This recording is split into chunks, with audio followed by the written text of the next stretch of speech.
আজকে বানাবো ডিম চচ্চড়ি। এটা আমি শুকনো মরিচ দিয়েছি, রসুন কুচি, লাল লাল করে পেঁয়াজ, কাঁচামরিচ, এটা ভেজে নিব। এখন দিয়ে দেব ডিম,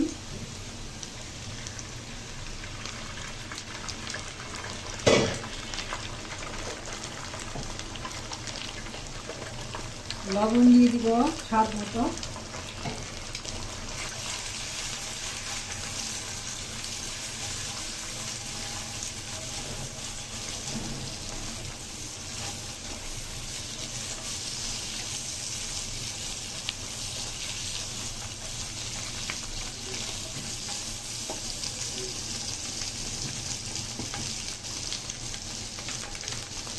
সামান্য হলুদের গুঁড়ো,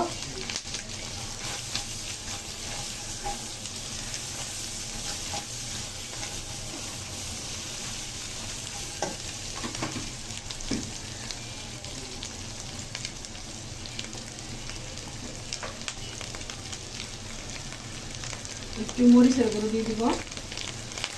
মরিচের গুঁড়োটা দিলে কালারটা সুন্দর হয়।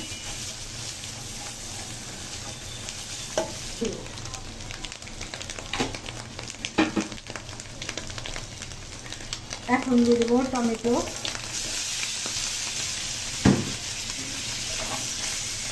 এই তো আমার ডিম টমেটো চচ্চড়ি। এইভাবে ভালোভাবে কষিয়ে একটু পানি দিয়ে দিব।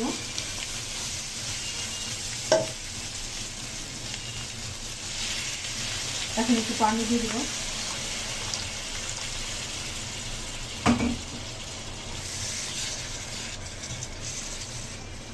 এটা এখন ঢাইকে দিব।